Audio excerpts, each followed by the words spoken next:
the All-Star break on Sunday. The 1-0. Fastball away at 92. 2-0 on short. Outfield plays Zach to go the opposite way just slightly. 0 for 3. 1 for 10 in the series, but has his glove been big? Check swing, fastball went too far, strike one. 2 plays in a 2-2 game in the 6th inning.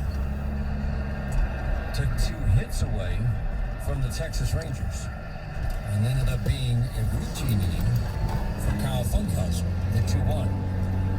Fastball low and in. And he's really been doing it all series, you know? Like, when you're not always swinging the bat that well, that defense can really come in handy. You know, you go out and make plays for your team as well.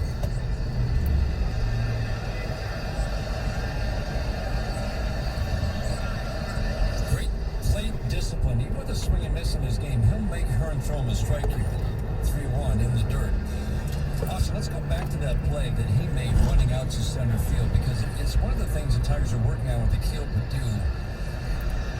His tendency is to take that first step back, and you saw him do that on that pop fly where Short made the catch way out in the center field. And so they started to position Akil a little bit deeper to try to break him out that habit, but that's going to take some time, won't it? Sure. I mean, it's something. It's kind of a process too, because you're so used to when guys are taking those big swings, you're thinking that ball's hit over your head. You'll kind of learn to hold your ground first on those pitches, and also you'll learn to read where the contact is. You know, you'll start to see that ball barreling in, and you'll see them get jammed. Fastball for a strike. So you're reading the pitch going into the strike zone. So when you see the big swing, you know that guy got jammed, so he can't possibly be hitting it over your head. Yeah, and it's about seeing more pitches, and I think getting that play a little bit more you'll get some experience and be able to see that play a lot sooner. So it's all about the ability it's just the reps. It's the number of at-bats that you have, and it has to be at the major league level. Sure, because, I mean, I had that problem for a little bit as well, especially playing in Comerica.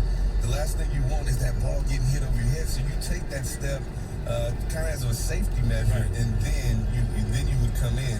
And when you do that, sometimes, you know, that's the potential of letting the ball drop or being able to catch it.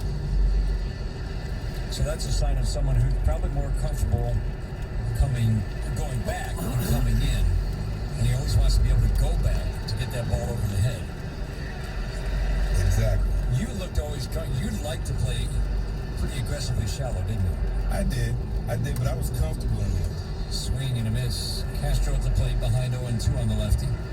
And I also was, you know, it took me a little bit to understand that I could play in there. And a big thing is just knowing what your staff wants, the pitching staff. I would listen to them. If those guys didn't mind a ball getting hit over my head, hey, well, that's on you. I'll play in. So, hey, I mean, I'm comfortable if you're comfortable with it.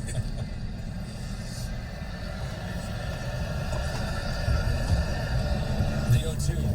Fastball low and away. When the Tigers got you, you debuted in the major leagues of the Tigers coming through that Yankee farm system. Was there anybody who helped you with that? It seemed like you had that ability right from the get-go, that always was your strength, your defensive abilities in center field.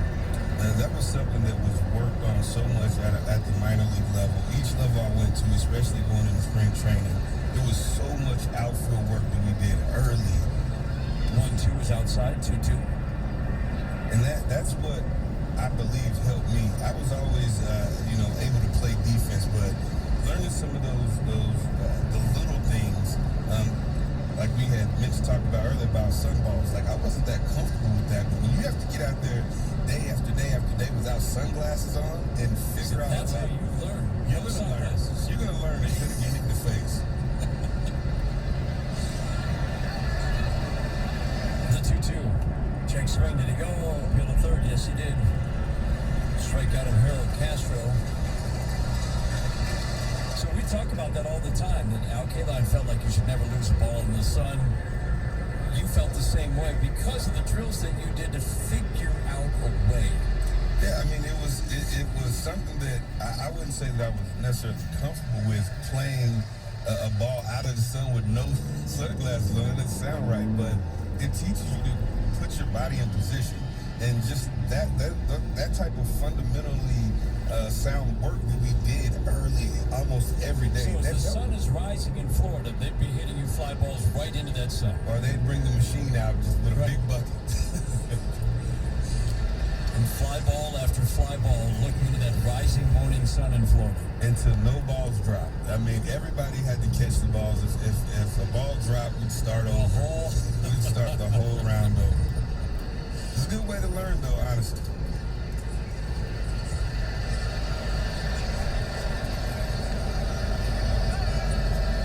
Jake Rogers at the plate, man on, 2 outs.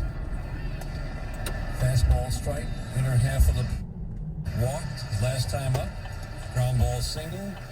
Jake Rogers is having a terrific year behind the plate. He obviously has to hit enough, and he knows that, but the emphasis has been on, as AJ Hinch says all the time, catch a winner. But quietly he's putting together some solid offensive numbers. Fly ball, shallow left field. This is a pop-up that will actually stay right on the infield. One step under the outfield grounds. Kinder Falefa makes the catch on the pop-up off the bat of Jake Rogers. A single and no more for the Tigers.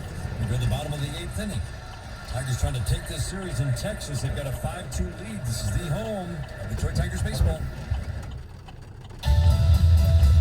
There's a new player in town, and it's Sarah Whalen Chevrolet, the #1 volume Chevy dealer in the country 4 years in a row. Hurry in and check out Sarah Whalen Chevrolet's roster of MVPs, like the all-new 2021 Trailblazer with its bold style, like its available 2-tone roof and spacious interior. The all-new Trailblazer will set you apart wherever you go as an undeniable all-star. Sarah Whalen Chevrolet, 17.5 mile in Van Dyke in Sterling Heights. Visit sarahwhalen.com.